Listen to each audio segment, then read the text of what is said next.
Welcome to another video, Purple Political Talk here, and today we're going to be looking at my updated 2020 presidential election prediction. We're going to go through filling all the states, and look at who's winning in the battleground states, and who will win the 2020 presidential election. Before we get started, please remember to like and subscribe, and turn on post notifications to get notified when I post my next video. So as we can see, all these safe states are currently filled in for the prospective winner, in this case the Democrats and the Republicans. And now, since all of those are filled in, we're going to move on to our likely states. Let's begin by filling in our likely Democratic states.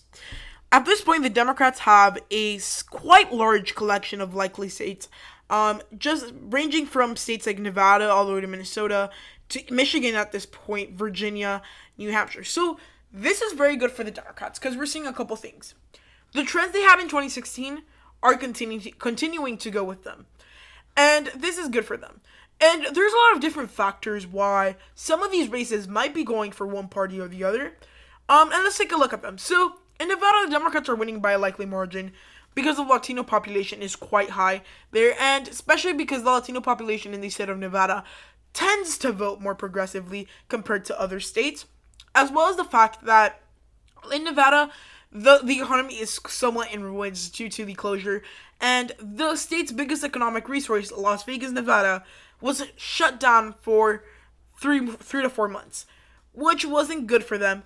However, they've started to recuperate, and although it's starting to recuperate, everything is still in ruins, and Nevada right now, it's not in the most stable economic situation to say something, and they want normalcy, and they want change to the status quo. And I think a lot of voters, especially in the eyes of the voters, I would say, status quo looks more like Joe Biden than Donald Trump. Donald Trump, if anything, is an outsider when it comes to politics. And that's really not going to help in some of these states that want to return to normalcy. Similarly, in the state of Colorado, where Latino populations are very high, COVID-19 has been somewhat of an issue. People want normalcy and leadership somewhat at the federal level. I'm not saying that Donald Trump hasn't been a leader during the pandemic.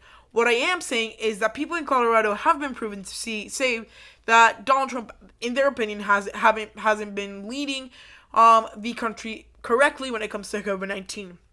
The Latino population is going to play a huge role here, and the Democrats are gaining more Latino support, especially in areas like Nevada, Colorado, California, Arizona, and Texas.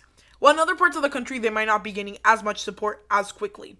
So those are the two states that I feel are the most closely related on why they go likely. When it comes to the Rust Belt, I say Minnesota and Michigan currently are the two likely states at this point, just because of the fact that these states, first of all, they had somewhat Democratic trends.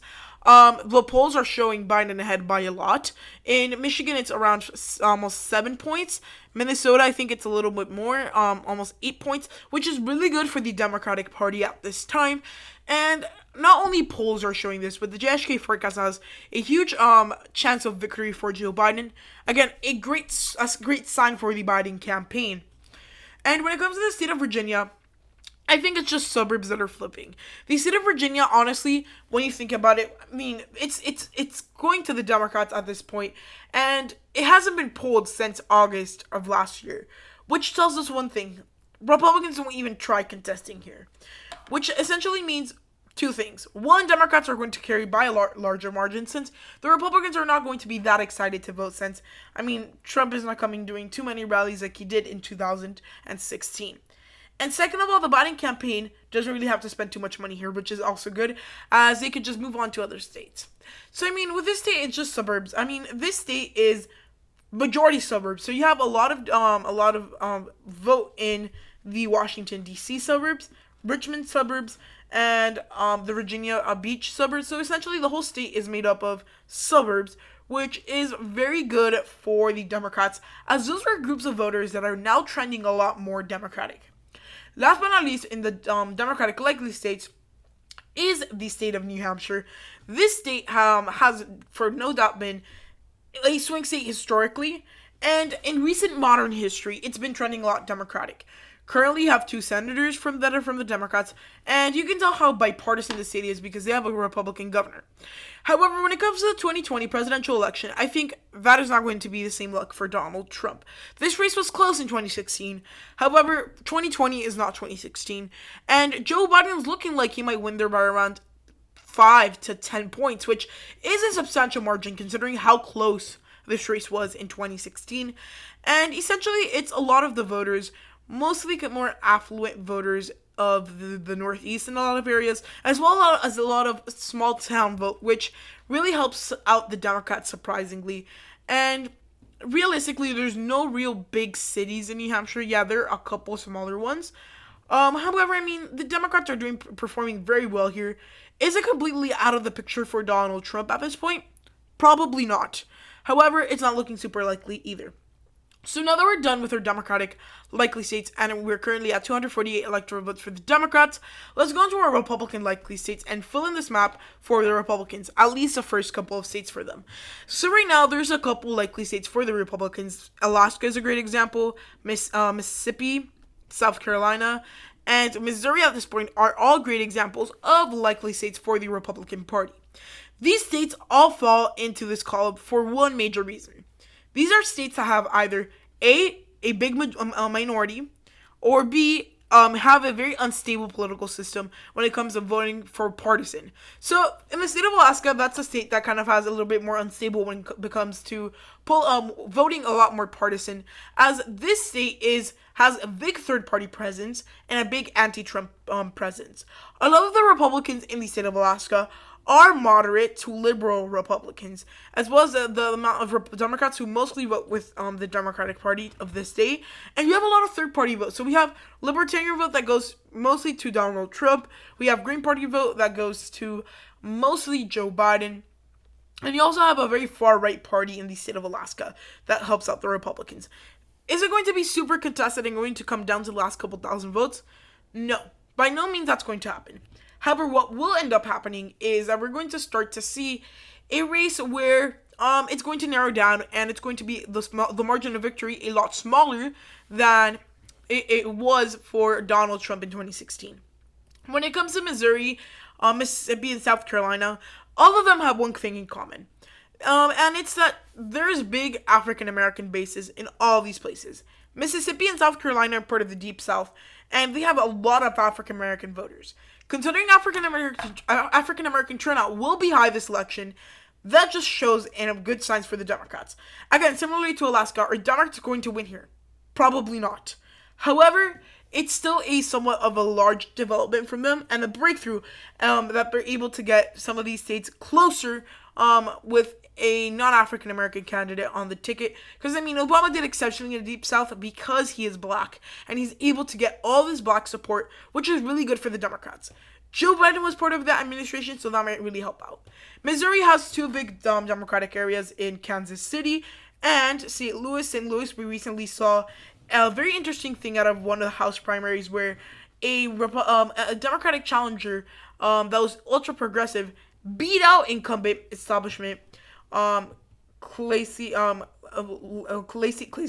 Clay. So that's going to be very interesting, and to see how those states play out, considering the fact that they're not too solid, but they're not too safe either. So that's one thing to consider. So those are all likely states, both on the sides of the Democrats and the Republicans. Our current electoral map is at 125 to 248. So what is our Democratic lean state? So at this point in time, the Democrats have an advantage when it comes to lean states. They have a lot. So they have Wisconsin, they have Pennsylvania at this time.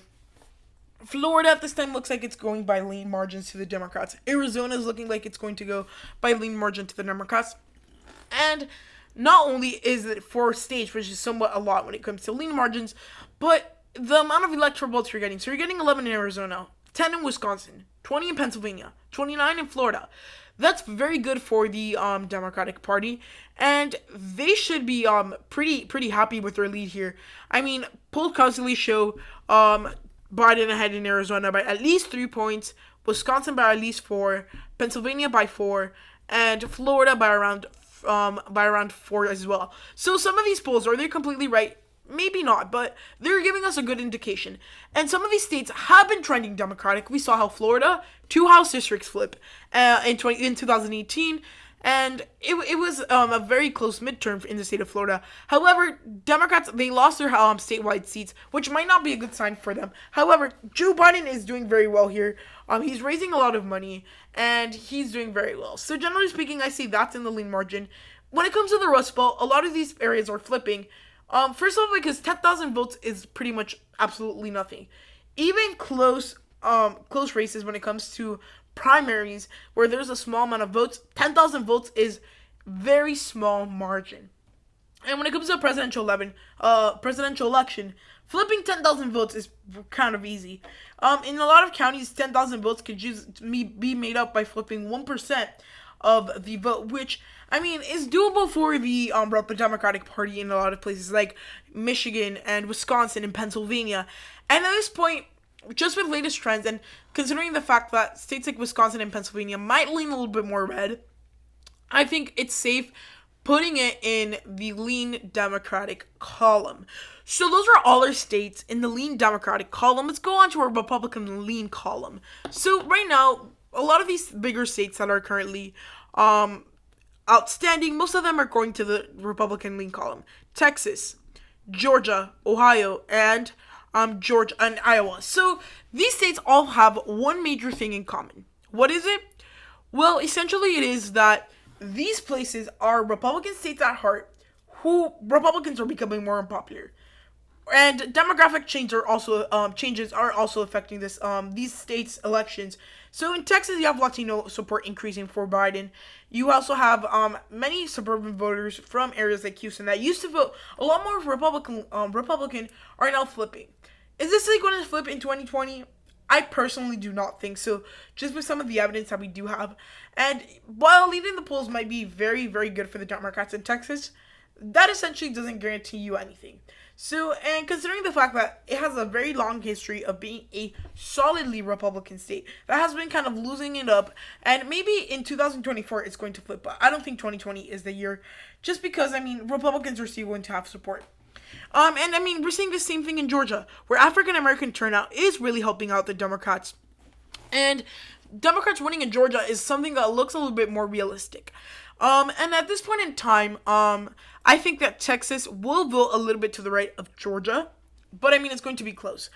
In Georgia, it's African American turnout that's going to do it for Biden if he wants to win there. And I mean, essentially, it's Atlanta suburbs, and then some of the suburbs in the deeper south parts of Georgia. So that would be kind of the eastern part of Georgia and the northwestern part of Georgia. So not the eastern part of Georgia, but the northwestern part of Georgia.